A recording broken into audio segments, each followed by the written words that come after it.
Hello everyone, I'm John, and we're reading The Artist's Way for Parents, and we're going to jump right in. Last time we were talking about healthy eating habits, so just try to strike a balance. It's fine, even good, to have certain nutrition and exercise philosophies that you and your family subscribe to. It's just important to be sure that the impulse behind them is coming from a place that is truly healthy in ourselves. Whether we show our children that we believe our own nutrition and exercise doesn't matter, or if we show them that food is something to be controlled at all costs, we are giving them information that they will absorb and repurpose. Extreme regimens of any kind, when treated as if they are the only answer and imposed on others, are to be avoided. It may be fine for a grown adult to experiment with radical diets, but imposing them on everyone else can be off-putting, hindering the health and happiness of others. I think that parents try to push on their kids what they feel they lack themselves, or in other words, try to make their kids a more perfect version of themselves, says Lee, a student in my Santa Fe class. Quote, and it's dangerous. If they are heavy, they may push their kids not to be. Or if they're losing weight, they may push their kids to lose weight too. Of course, there is a healthy balance to everything. And in an ideal world, we all would be at a reasonable weight. But when things start to go to the extreme, be it eating fast food every day or eating only lettuce, we do a disservice to ourselves and our children. By becoming aware of our own nutrition and exercise habits, we become aware of what we are passing on to our children. Children learn by what we do. If we want active, healthy children, we must be active and healthy ourselves. We can exercise and invite our children to exercise with us. Sometimes it's a trip to the park, sometimes it's a walk, sometimes it's calisthenics right on the living room floor. It's important. The important point is that our children see we are enjoying our bodies. When Domenica was little and we lived in Greenwich Village, I got exercise for both of us by mounting Domenica on a stick horse and trotting her to and from school. I taught her whoa for red lights and giddy up for green. She had several stick horses from which to choose. Her favorite and the fastest was a golden Palomino. On days when she rode Goldie, our exercise was a little more strenuous. She would gallop, not just trot. I remember a time when I had some gargoyle shoes from Payless, and I could swear they made me faster. That's just a little side note from me. I hastened to keep up with her. At the school's door, she relinquished her mount. I would lead her pony back home. From 9:30 to 2:30, I had riding time. Then it was time to select a stick horse for Domenica to ride back home. My favorite was a bay with a snow-white blaze. Sometimes Domenica would object that she rode to school on one pony and went home on another, but we would trot briskly home, no matter which mount I'd selected. Making a game of walk, we incorporated activity into every day without strain, small, healthy actions with the intention of playing and joy within them can add up to a healthy life.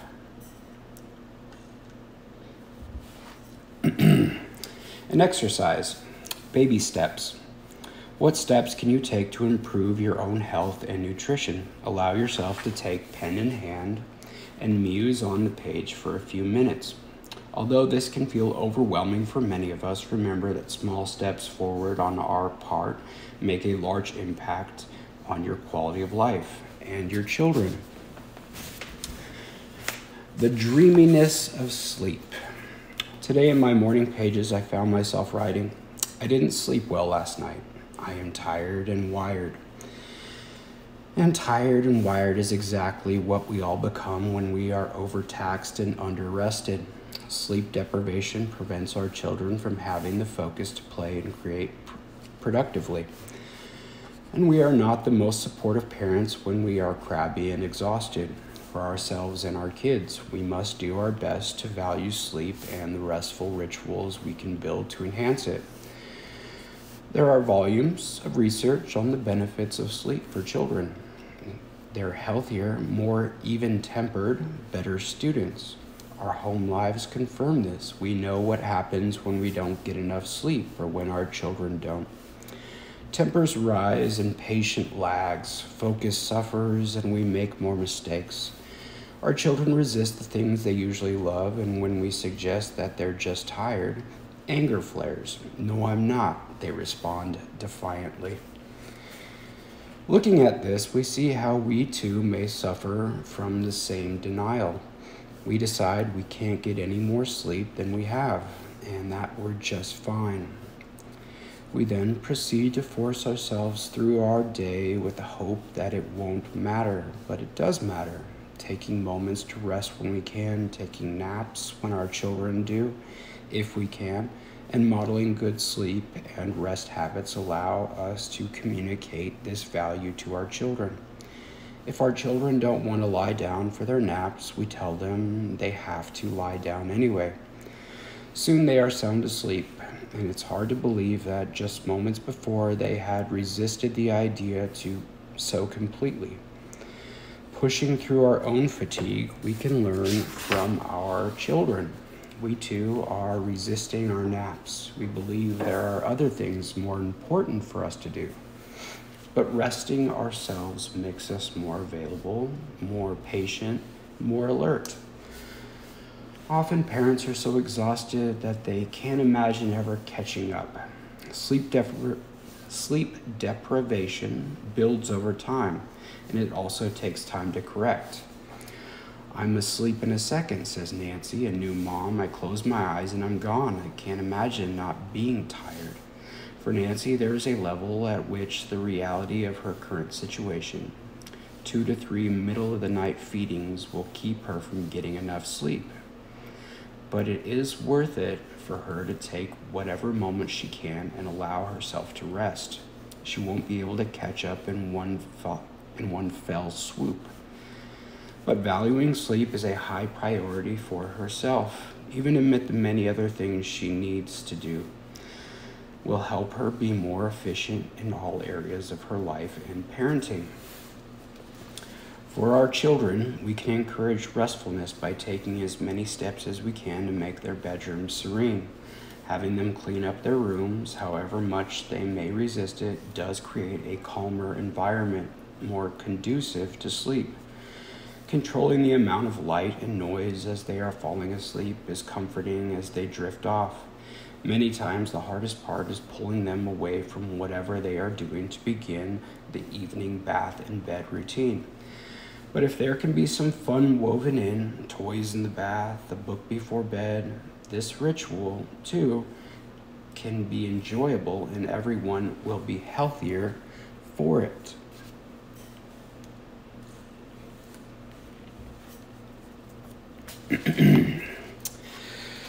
An exercise. Building a calm environment. Often a few very small changes will make our sleeping environment a more restful place. Simply dusting the headboard and clearing the nightstand can add a great dose of serenity to our own sleeping area. For our children, a calming nightlight or gentle fan can add an element of comfort as they unwind.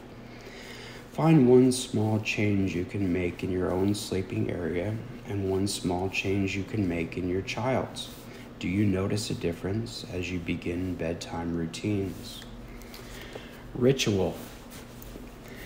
Casting my mind back over my own private memories, I find that those I cherish most involve ritual.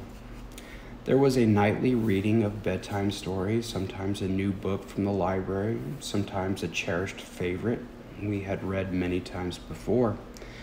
What mattered was the consistency, knowing that I could count on a story to give closure to the day.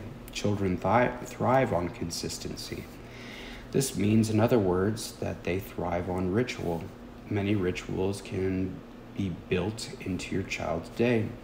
There is the ritual of grace before meals. There is the ritual of a nightly bath, the ritual of putting on pajamas and saying bedtime prayers before lights out. Know that your child takes comfort from them all. The reading ritual might begin each night with the signature phrase, "Once upon a time." In the Cameron home, the nightly prayer would be the classic, "Now I lay me down to sleep." For the bath, I remember the beloved Doggerel, Rub-a-dub-dub, 3 men in a tub. At mealtime, we always said grace before we ate. In all homes, rituals can be customized, and in all rituals, it is the thought that counts. We are teaching our children to appreciate the gift of their life. Mary Lou, a single mother, found that creating ritual created ease for herself.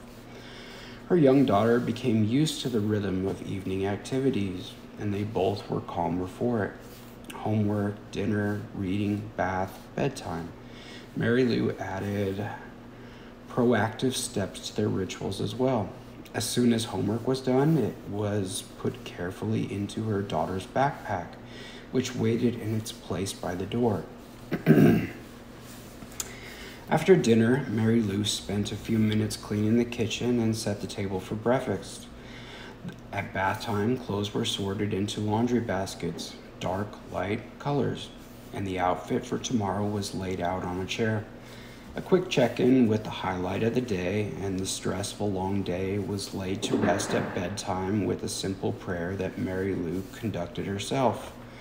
"Now I lay me down to sleep. I pray the Lord my soul to keep. And if I dream before I wake, I pray the good dreams the Lord will make." Mary Lou and her daughter recited their prayer together nightly and turned in. Prepared for the day to come, they both rested better at night. And when morning came, there was no mad dash to choose an outfit or collect homework before school bus came. They both had time for a non-rushed breakfast and quick check-in before their respective days began. A ritual is not only a repeated act, but a momentary pause, a conscious, reflective break. Building ritual into child's day, we teach the child the importance of rest. So much of modern life goes to pell-mell. Learning to pause and count our blessing is an invaluable skill. Morning pages can become a valuable and familiar ritual that connects us to ourselves and our day. They clear out consciousness like the windshield wipers swiping across the windshield of our psyches. I know mothers of infants who rock their children in one arm while writing with the other. I know parents of 6-year-olds who encourage their children to write first thing in the morning as well. It can become a family ritual to have daily reflective time every morning. In the evening, the practice of highlights brings not only a sense of stability and safety, but also one of connection and optimism. This trained optimism, choosing the highest point of the day and sharing it with a loved one, gives us a gift of gratitude that we carry through our lives. Highlights, ours and our children's, often surprise us. Recently, a young father I know had a long-awaited opening night for a play he had written. "It was years in the making," he said. "I spent every day of my life thinking about that play as it came to fruition.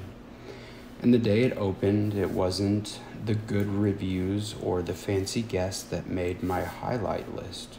All of those things were so exciting, but when I shared highlights that night with my son, I realized the highlights of my day was that I was able to show my son that if you reach for a goal, even a very ambitious one, like writing and producing a play, you can achieve it.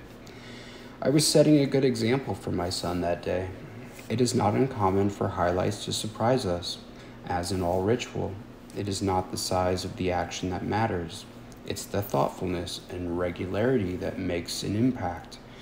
In small town Vermont, Alyssa walked each day to school with her best friend. She would leave her house at exactly 8 a.m. and meet her friend Amy at 8:05 on Amy's porch. Together they would walk to school, easily arriving before 8:20 when they were due. They walked together from third grade on, crossing the street with the same crossing guard every morning and on the return trip home. They shared stories from home and from school, of homework and siblings and pets, of new toys and longed-for toys. They sometimes walked in silence, and by the time they were in high school, they were still best friends. That's a connection we'll always have, says Alyssa. When she and Amy see each other now as adults, they always take a walk together. That familiar ritual of walking and talking is one that still brings comfort to both of them. The larger events of the year, too, gift us with opportunities for ritual. Birthdays promise cake with candles to blow out. You matter, we tell our children when we let them choose the menu or the restaurant for their birthday dinner. I'm glad you were born and I celebrate your special day, we are saying when we hand them a wrapped birthday gift.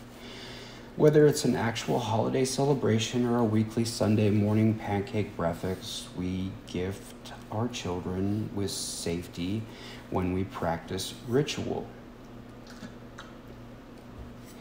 We are building a life together. Our actions tell them. We are making things together that bring us happiness. Ritual provides joyful structure, a break within our day that puts us in touch with ourselves. As we commit to morning pages, we bring ourselves a time of reflection and peace that we carry with us throughout our day. As we build ritual, large and small, into our children's lives, we create a foundation of security and whimsy that becomes a part of how they, too, learn to exist in the world with confidence and faith. An exercise. Returning to ritual. What rituals from your own childhood do you remember the most fondly? What small ritual could you create with your children today? Could you bring one of your cherished childhood experiences into your child's life, carrying on the tradition? All right.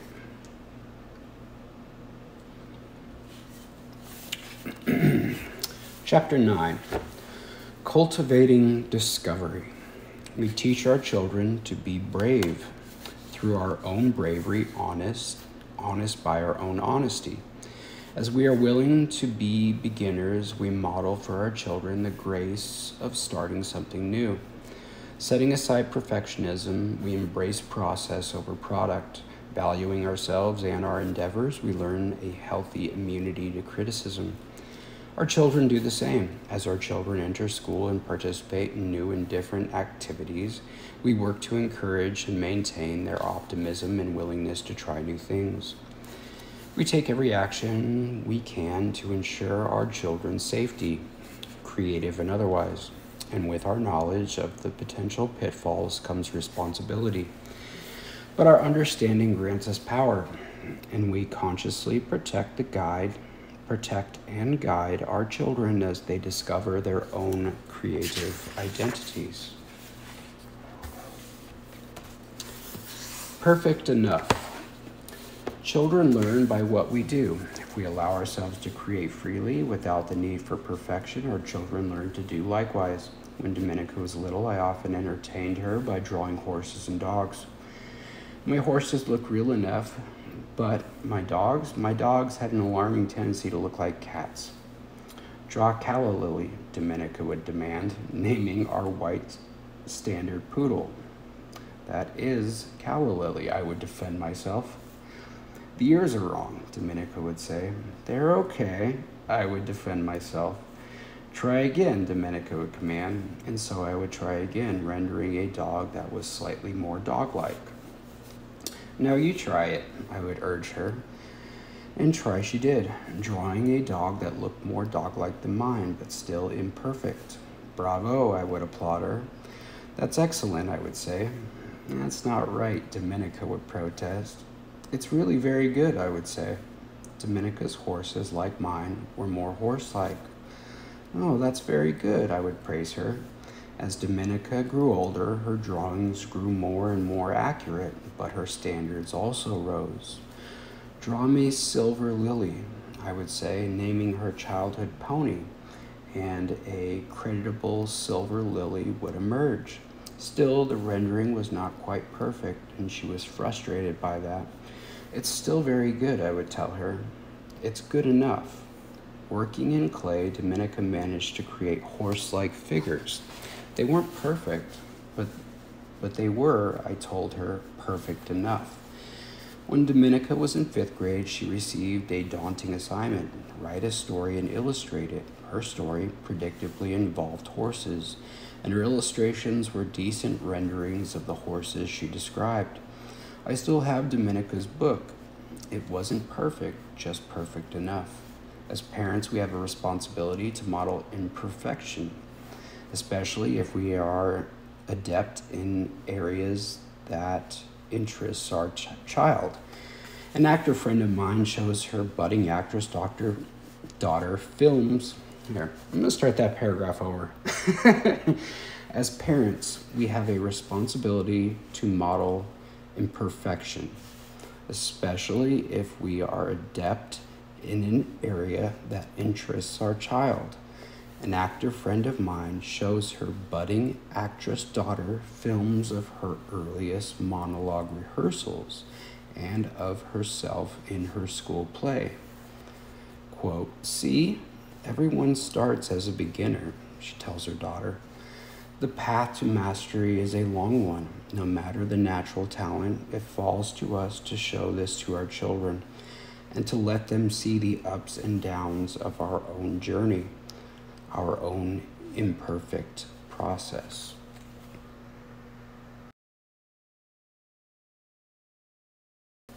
Modeling imperfection also models the faith to try again, to begin anew.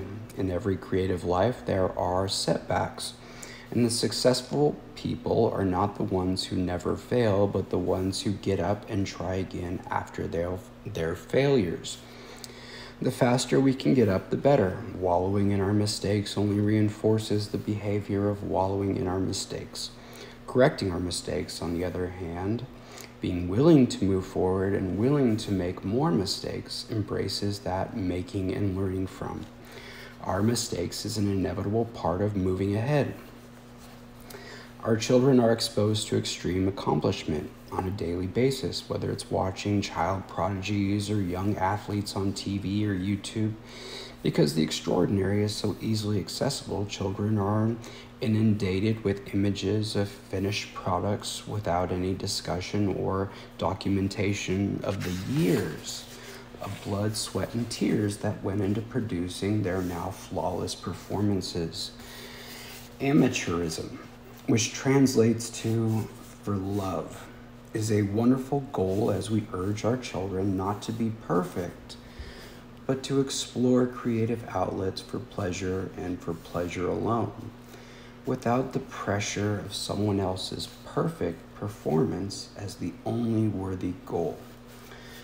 Perfection is, first and foremost, an unattainable mirage.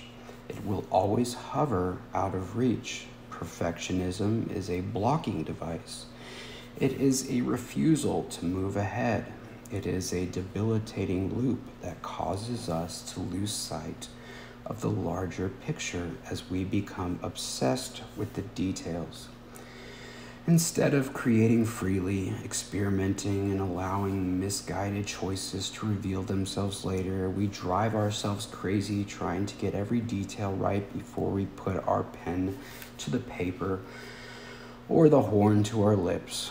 We, quote unquote, correct ourselves to the point where our creative act becomes bland and joyless, where our original spark of inspiration is in danger of being smothered. Artists who create freely and correct later are productive. They are happy. And they are the people who have a body of work to show for their efforts. When we erase until the paper tears or see our children doing this, we must halt the obsession. Perfectionism is not a quest for the best. It's the pursuit of the worst in ourselves, the part that tells us we will never be good enough. Perfection is egotism, parading as virtue. Do not be fooled. We are good enough, and our children are good enough as well. An exercise, modeling imperfection. Fill in the following blanks. If I don't have to do it perfectly, I would try blank, and do that 5 times. Try modeling imperfection for your child. Choose something you know you will not do perfectly and allow your child to witness this. Now ask your child if she could try any creative activity that she's never tried before, what would it be? See if you can devise a way for her to take a small step into the realm she mentions. If it does not have to be large, it does not have to be large. If she says cowgirl, perhaps there is a horse ranch nearby where she could pet a velvety nose. If she says movie maker, allow her to film a short movie on your phone or camera. Allow yourself and your child to be imperfect as you work with this exercise. You are after fun, not finesse. Honesty. Morning pages help us detach from our censor and allow us to a place to vent, celebrate, wonder, dream, plan. Since there is no wrong way to do morning pages, we can allow ourselves complete freedom within their confines. Doing morning pages, we enter the world more clear-headed. Doing morning pages for an extended period of time, we begin to speak up where we may have remained silent in the past. And that's okay. We may have trained ourselves to respond when the plumber was an hour late, when the babysitter canceled, when our children refused to eat what we cooked, even after an hour of coaxing. It's not the end of the world, we decided, and we were probably right about that. But what do we really mean when we say, that's okay? Do we actually feel, quote unquote, okay? Or do we really feel frustrated, inconvenienced, invisible, disrespected, dispassionate? Accepting, okay, covers a gamut of emotions, and as we work with morning pages, we find ourselves being more specific and more honest about what we actually feel. Quote, actually, I can't afford for you to be late today, we tell the plumber. Quote, I will go ahead and call someone else if you aren't able to arrive at the time we planned. As we experiment with voicing our feelings honestly, we discover our boundaries. We come to clarity. Many of us harbor a belief that we must sacrifice ourselves for our children. This is misplaced martyrdom. Our children do better when we are authentically ourselves. When Dominica was still young enough to be playpen bound, I would place her amid a tower of toys and sit down to write. I would cue up nursery rhymes, feeling martyred as I tried for endless patience. Finally, one day, I couldn't take it any longer. I queued up the Rolling Stones song, Brown Sugar. This is what your mommy really likes, I told Dominica, who teetered on wobbly legs, dancing to the beat. From that day onward, I played music I liked, and Dominica responded with lively enthusiasm. I played Bruce Springsteen and told her mommy likes Thunder Road. To my delight, Dominica also responded to this anthem. She gurgled with glee. Like it? She called out, dancing happily. There's a great relief in allowing ourselves to be honest. There's a great relief in admitting to our true feelings. As we begin to trust ourselves, showing ourselves that we care what we are feeling, that we are listening, we are able to express ourselves appropriately and kindly. It is when we try to stuff our complex emotions into "it's okay" that we risk exploding and losing control of what comes out of our mouths. When we express our emotions honestly, we give our child permission to do the same.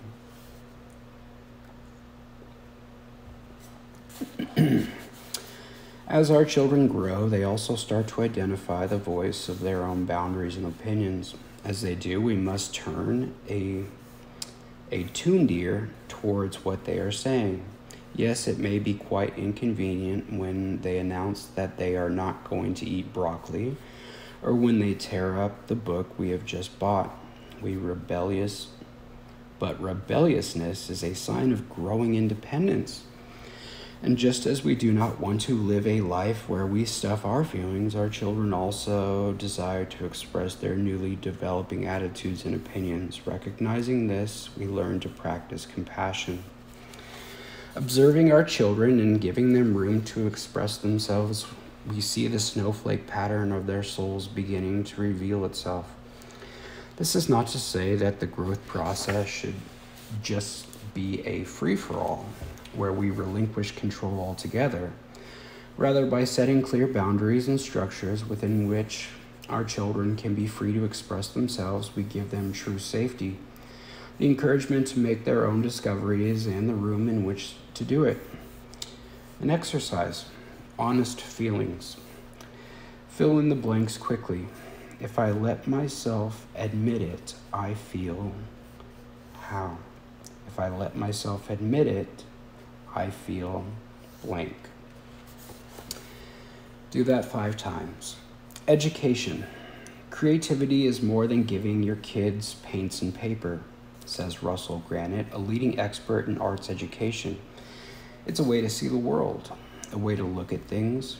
Granite is the founder of the Arts Education Resource in New York City and the executive director of the Lincoln Center Institute. He argues that quality arts education is a right, not a privilege, for all learners. His impact on the field has been far-reaching and impressive, and as an academic, artist, teacher, and father, his passion for the arts is palpable and definitive. If we go through the world looking through the lens of creativity, we set up innovative thinking in our kids. We think that non-artists should actively think like artists, that creative problem-solving skills is transferable, and we have to teach our kids that. Granite acknowledges the pressures of being a parent, navigating school, play, and home routines. Quote, the rituals and realities of parenthood exist, he affirms. Quote, and we have to be creative within them. We have to make dinner, we have to prepare the bath and help our kids do homework, but we can indulge a stream of artistic consciousness along the way. Art is a springboard for everything else. When I ask Granite what he thinks most hinders our children in the educational realm, he answers me without hesitation. Test pressure, he says. There's pressure on the kid, the parent, the teacher, the principal to deliver high test scores. At about age 7, the pressure to perform on test begins. And I think we're gonna stop there. We're at about, about 900, 1,000 bars on GarageBand. So I think that's a good place to stop. My voice is giving out. So yeah, thanks for listening. Thanks for following along, and be back soon. All right, see you at the next episode.